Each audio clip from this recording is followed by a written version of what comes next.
இன்னைக்கு இந்த வீடியோவில் மிக அதிரடியான ஒரு எச்சரிக்கையான ஜோதிட விஷயத்தை தான் இப்போ இந்த வீடியோவில் ஷேர் பண்ண போகிறேன்.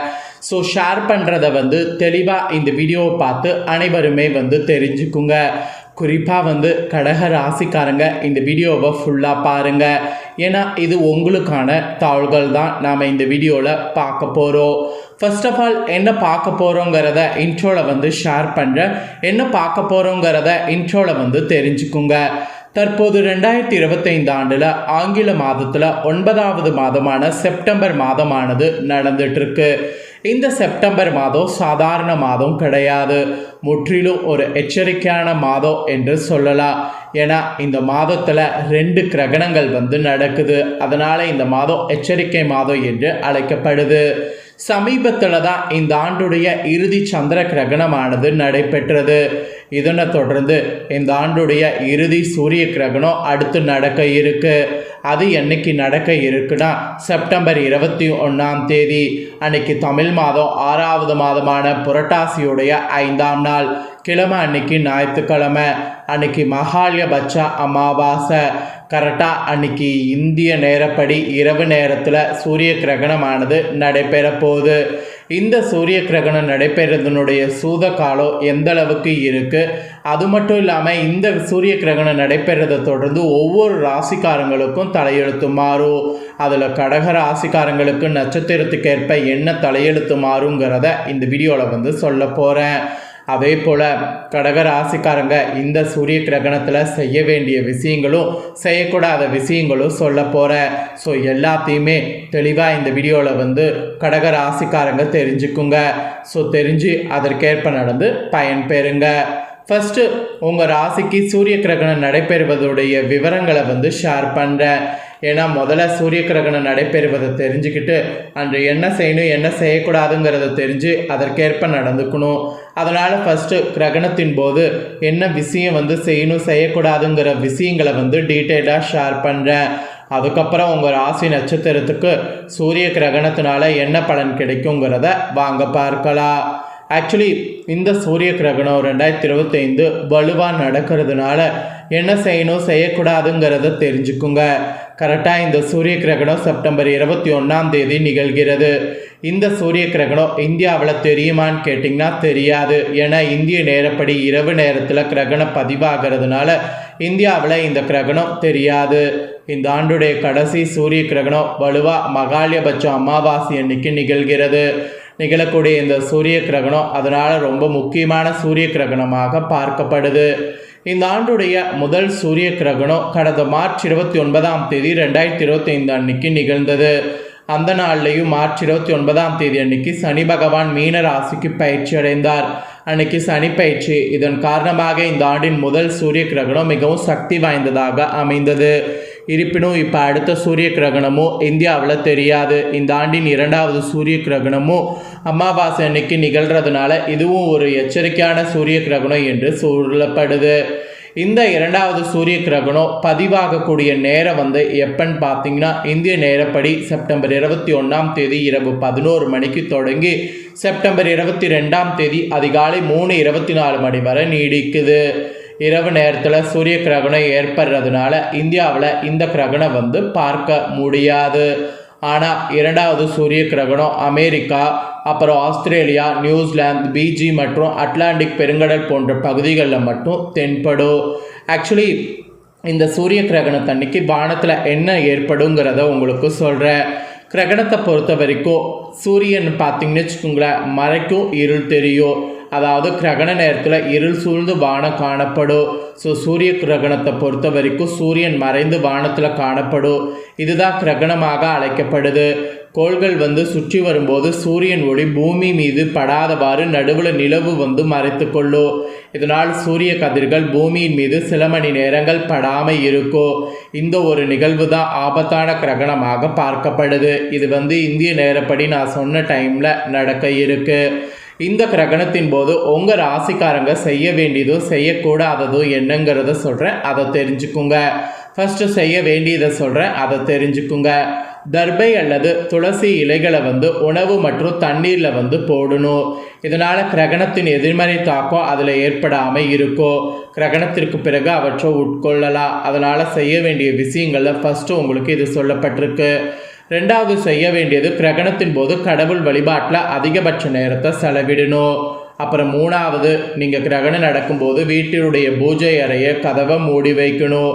ஏன்னா கோவில்கள் கதவுகளே மூடப்பட்டிருக்கும். அதனால் இது 3 செய்ய வேண்டிய விஷயங்கள். அப்புறம் கிரகணத்தின் போது செய்யக்கூடாதவை உங்களுக்கு சொல்கிறேன்.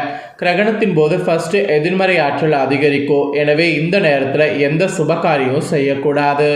ரெண்டாவது, கிரகணத்தின் போது டிராவல் செய்வதை தவிர்க்க வேண்டும். மூணாவது, சூரிய கிரகணத்தின் போது உணவு சமைக்கிறது, காய்கறி நறுக்கிறது, உரிக்கிறது போன்ற வேலை செய்கிறதோ உணவு உண்ணவோ கூடாது. அப்புறம் நான்காவது, கர்ப்பிணிகள் இந்த நேரத்தில் கத்தி, கத்திரிக்கோள் அல்லது கூர்மையான பொருட்களை பயன்படுத்தக்கூடாது. இவற்றை கையில் எடுக்கிறதே மகா பாவம். அதனால் கிரகணத்தின் போது எடுக்காதீங்க. அப்புறம் ஐந்தாவது, கிரகணத்தின் போது ஊசியால் நூல் கோர்ப்பது, தையல் வேலை பார்ப்பது போன்றவை செய்யக்கூடாது. இதெல்லாம் செய்யக்கூடாது என்பது சொல்லப்பட்டிருக்கு. ஸோ கிரகணத்தின் போது உங்கள் ராசிக்காரங்க செய்ய வேண்டியதும் செய்யக்கூடாததும் எல்லாமே சொல்லிட்டேன். ஸோ சொன்னதை தெரிஞ்சிருப்பீங்க. தெரிஞ்சதுக்கேற்ப நடந்துக்குங்க. இப்போ உங்கள் ராசிக்கு என்ன பலன் கிடைக்குங்கிறத சொல்கிறேன். உங்கள் ராசி நட்சத்திரத்துக்கு பலன்களை தெரிஞ்சுக்குங்க. கடகராசி புனர்பூசம் 4ஆம் பாதத்தில் பிறந்தவங்களுக்கு ஃபஸ்ட்டு சொல்கிறேன். தெளிவான சிந்தனையும் பிறருக்கு வழிகாட்டக்கூடிய மனமும் கொண்ட உங்களுக்கு இந்த கிரகணத்திலிருந்து நன்மைகள் நடைபெறும். ஸோ விரயஸ்தானத்தில் சஞ்சரிக்கக்கூடிய குரு செலவுகளை ஏற்படுத்தினாலும் அவையெல்லாம் சுப செலவாக இருக்கும். குடும்பத்திற்கு தேவையான பொருட்கள், வாழ்க்கைக்கு தேவையான இடம், வீடு, பிள்ளைகள் கல்வி, சுப நிகழ்ச்சிகள் என்ற செலவுகள் ஏற்படும்.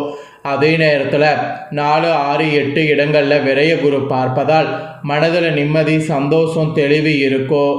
உடல்நிலையில் இருந்த பாதிப்பு விலகும். எதிர்ப்பு, போட்டி, விரோதம் என்றிருந்த விஷயங்களில் சாதகமான நிலை ஏற்படும். இழுப்பறியாக இருந்த வழக்கு வெற்றியாகும். திடீர் அதிர்ஷ்ட வாய்ப்பு தேடி வரும். வரவேண்டிய பணம் கைக்கு வரும். ஜென்ம ராசிக்குள் அதிசாரமாக சஞ்சரிக்கக்கூடிய குரு 5, 7, 9 இடங்களில் பார்ப்பதால் குழந்தை பாக்கியத்திற்காக காத்திருப்பவர்களுக்கு நல்ல தாள்கள் கிடைக்கும். பூர்வீக சொத்துல ஏற்பட்ட பிரச்சனை தீரும். பிள்ளைகளால் பெருமை உண்டாகும். கணவன் மனைவிக்குள் ஏற்பட்ட விரிசல் விலகும். நண்பரால் ஆதாயம் அதிகரிக்கும். பெரிய மனிதர்களுடைய தொடர்பு உண்டாகும். கோயில் வழிபாட்டில் பங்கேற்கக்கூடிய வாய்ப்பு கிடைக்கும். தன குடும்ப வாக்குஸ்தானத்தில் கேது சஞ்சரிப்பதால் குடும்பத்தினரை அனுசரித்து செல்வது, பேச்சில் நிதானம் காப்பது நல்லது. உங்கள் செல்வாக்கு மூலம் யாரையும் பகைத்து கொள்ள வேண்டாம். உங்கள் நட்சத்திரக்காரர்களுக்கு இப்படி தான் இருக்கணும் என்பது குறிப்பிடப்பட்டிருக்கு. நெக்ஸ்ட், கடகராசி பூசமில் பிறந்தவங்களுக்கு சொல்லப்பட்டிருக்கு. எந்த ஒன்றிலுமே நிதானமாகவும் அதே நேரத்தில் உறுதியாகவும் செயல்பட்டு வெற்றியடைந்து வரக்கூடிய உங்களுக்கு இந்த கிரகணத்திலிருந்து எதிர்பார்ப்புகள் பூர்த்தியாகும். அஷ்டமஸ்தானத்தில் சஞ்சரித்து வரக்கூடிய சனி வக்ரம் அடைந்திருந்தாலும் அங்கு ராகு சஞ்சரிப்பதால் நெருக்கடிகள், பிரச்சனைகள் என்று ஏற்பட வாய்ப்பு இருக்குது. ஸோ விரய குருவின் பார்வை அஷ்டமஸ்தானத்திற்கு கிடைப்பது நடப்பதெல்லாம் நன்மைக்கே என்று உங்களுக்கு நீங்கள் மனசை தேசிக்கிட்டு யோக பலன்களை பெற்றுக்குங்க. பொன் பொருள் சேரும். திடீர் வாய்ப்பு தேடி வரும். உங்கள் தன குடும்பாதிபதி சூரியன் சகாயஸ்தானத்தில் சஞ்சரிப்பதால் எடுக்கக்கூடிய முயற்சி வெற்றியாகும். தன்னம்பிக்கையும் துணிச்சலும் அதிகரிக்கும். இதுவரை தடைப்பட்ட இழுப்பறியாக இருந்து வந்த வேலைகள் நடந்தேறும்.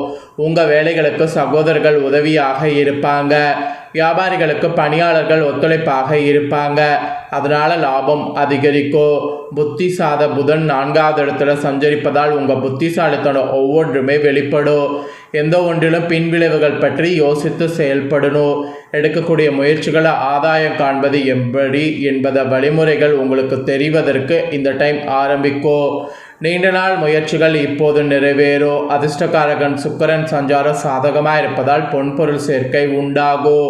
குடும்பத்தில் மகிழ்ச்சி அதிகரிக்கும். உறவினர்கள் மத்தியில் செல்வாக்கு கூடும். உத்தியோகத்தில் இருப்பவர்களுக்கு எதிர்பார்த்த இடமாற்றம், பதவி உயர்வு கிடைக்கும். அரசு வழியில் மேற்கொள்ளக்கூடிய முயற்சி சாதகமாகும். மாணவர்களுக்கு படிப்பில் அக்கறை கூடும். ஸோ இந்த மாதிரி தான் பலன் உங்களுக்கு கிடைக்கும் என்பது குறிப்பிடப்பட்டிருக்கு. அடுத்தது கடகராசி ஆயில்யம் பிறந்தவங்களுக்கு சொல்லப்பட்டிருக்கு. எதிலும் புத்திசாலித்தனமாக செயல்பட்டு ஆதாயம் அடையக்கூடிய உங்களுக்கு இந்த கிரகணத்திலிருந்து அதிர்ஷ்டமாக இருக்கும். சுகஸ்தானத்தில் சஞ்சரிக்கக்கூடிய புதனால் செல்வாக்கு உயரும். எடுக்கக்கூடிய முயற்சிகள் வெற்றியாகும், நெருக்கடிகள் நீங்கும், பொருளாதார நிலை உயரும், கலைஞர்கள் வியாபாரிகளுக்கு எதிர்பார்த்த ஒப்பந்தம் கிடைக்கும், எந்த வேலையை எப்படி செய்து முடிப்பது என்பதை அறிந்து செயல்பட்டிங்கன்னா ஆதாயம் அடைவீங்க, உறவினர் மத்தியில் செல்வாக்கு உயரும். அதே நேரத்தில் இந்த டைம் சூரியன் 3ஆம் இடத்துல சஞ்சரிக்கும் போது கிரகணம் ஏற்படுறதுனால எடுத்த வேலைகள் தடையின்றி நடந்தேறும், இழுபறியாக இருக்கக்கூடிய முயற்சி வெற்றியாகும், அரசியல்வாதிகளுக்கு புதிய பொறுப்பு கிடைக்கும், பணியாளர்களுக்கு எதிர்பார்த்த மாற்றம் உண்டாகும். ஸோ இதில் பிறந்தவங்களுக்கு இதுதான் பலன். ஸோ கடகராசிக்காரங்க உங்கள் நட்சத்திரத்துக்கு ஏற்ப இந்த கிரகணத்திற்கு பிறகு என்ன பலனை பெறுவீங்களோ அதை தெளிவாக இந்த வீடியோவில் ஷேர் பண்ணிட்டேன். ஷேர் பண்ணதை தெளிவாக இந்த வீடியோவில் உங்களோட ராசிக்கு நட்சத்திரத்துக்கு தெரிஞ்சிருப்பீங்க. தெரிஞ்சதுக்கேற்ப நடந்து பயன்பெறுங்க. நீங்கள் இதை பார்த்தது பயனடைகிறது போல் உங்கள் ஃப்ரெண்ட்ஸ் ஃபேமிலி இருக்கவங்களும் பார்த்து பயனடையணும்னு நினச்சிங்கன்னா வீடியோ லைக் பண்ணி ஷேர் பண்ணுங்கள். வீடியோவை உங்கள் ஃப்ரெண்ட்ஸ் ஃபேமிலியில் இருக்கிறவங்களும் பார்க்கட்டும். அவங்களும் கடக ராசிக்காரங்களாம் இதை தெரிஞ்சு இதற்கேற்ப நடந்து பலனடையட்டும். நெக்ஸ்ட் இதே போல் புதிய அப்டேட்டான நிறைய வீடியோ வரும். அதே எல்லாமே உடனுக்குடனே தெரிந்து கொள்ள சேனலை சப்ஸ்கிரைப் பண்ணலைன்னா சப்ஸ்கிரைப் பண்ணி பெல் பண்ண ப்ரெஸ் பண்ணுங்கள். வேறு ஒரு வீடியோவில் உங்களை சந்திக்கிறேன். தேங்க்யூ.